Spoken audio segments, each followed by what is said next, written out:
The Woman of the Pines. A northern tale about love that must learn to let go.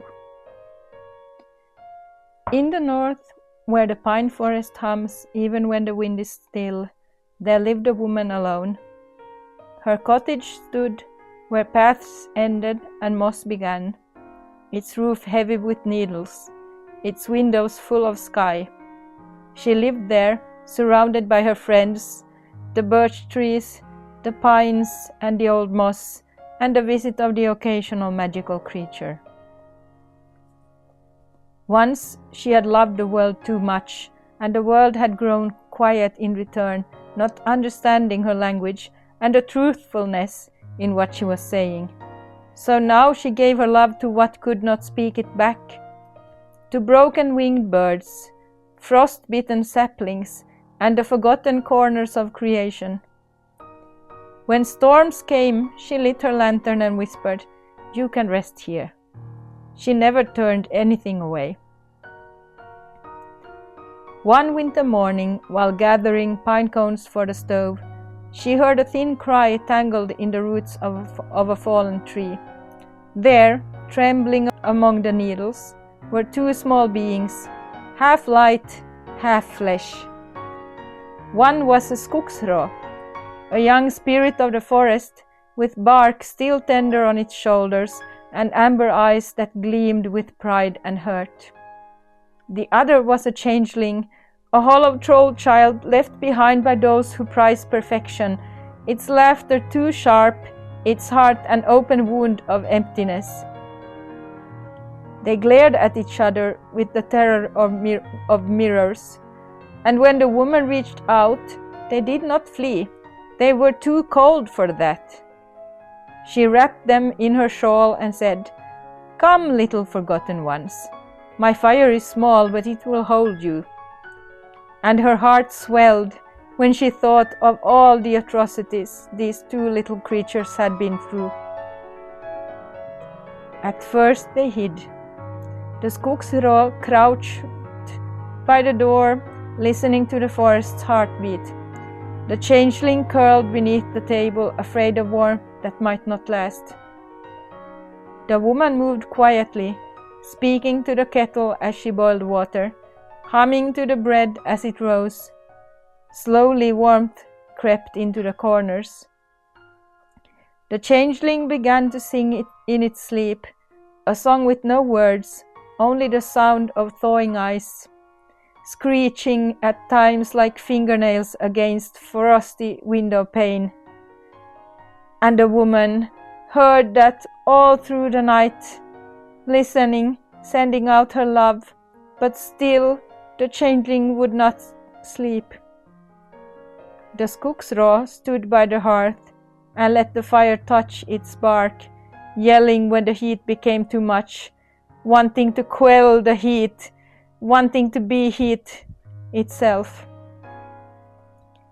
The woman smiled her quiet smile.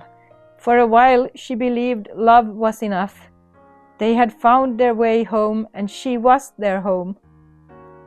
But love, when frightened, can turn to hunger. The creatures clung to her warmth, and afraid the other would take it away. When she held one, the other howled. When she soothed both, their claws found her skin. Their fear bit her, not out of malice but confusion. They had never known tenderness that stayed. She tried everything: songs, silence, patience. She tried speaking their language, the language of quiet tears or fierce flames. But their pain became weather, filling the cottage with storms. One night she saw it. The air between them shimmered with threads, fine as breath, bright as frost. They pulsed with sorrow, weaving the creatures together. Each quarrel tightened the weave, each tear fed the thread. The threads had been there from the start, but the woman had been so starved with loving someone, she hadn't seen them. She reached to break the threads, but the light burned her fingers. Some knots, she realized, must choose to loosen themselves. When spring returned and thunder murmured far away, she gathered honey cakes and soft moss and led them deep into the forest, where roots ran like veins and even time went barefoot. She knew she was a witch in a story, but she was also the caretaker, the one who saw the truth, who loved with all her heart. They climbed until mist turned the air to silver. At the hill's crown stood two ancient pines, their branches catching the dawn like nets of gold. There the woman gathered drifting clouds, blue as longing, rose as forgiveness. Yellow for the roots that had never taken. Yellow for the roots that the Skogsrå was missing. And she wove them into two nests, high among the boughs. The mist threads trembled softly, alive with light. She placed the Skogsrå in one nest, the changeling in the other. They reached for her, but the threads held them, gentle and firm as truth. They were tied together not to her. "You are bound by pain you do not yet understand," she said softly.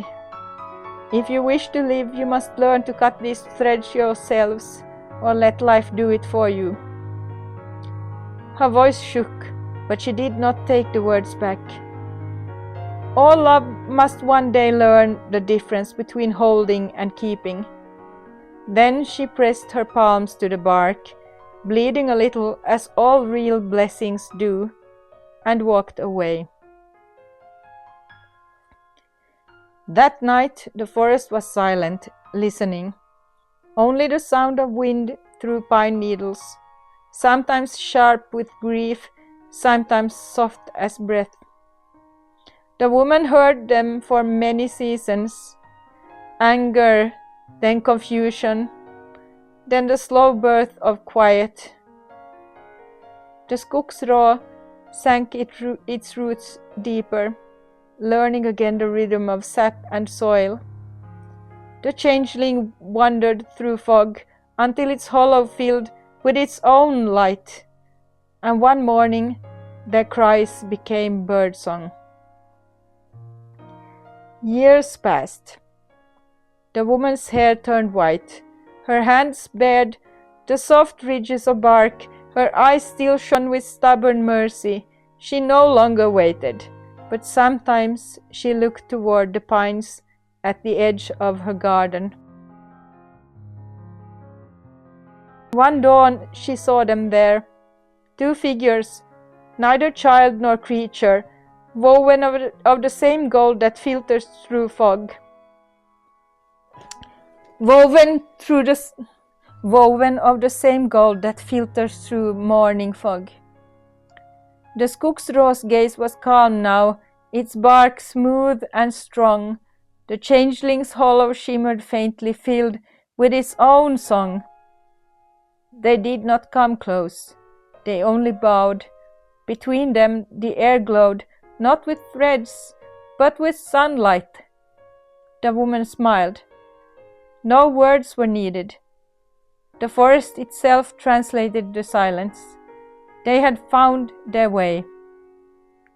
She turned back to her hearth, set 3 cups on the table and poured tea for herself, for memory, and for grace. Steam rose like a prayer.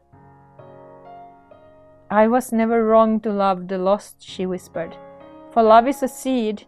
It grows even in the dark." Outside the pines swayed, and for one breathless moment the whole forest shone, as if it too remembered being held.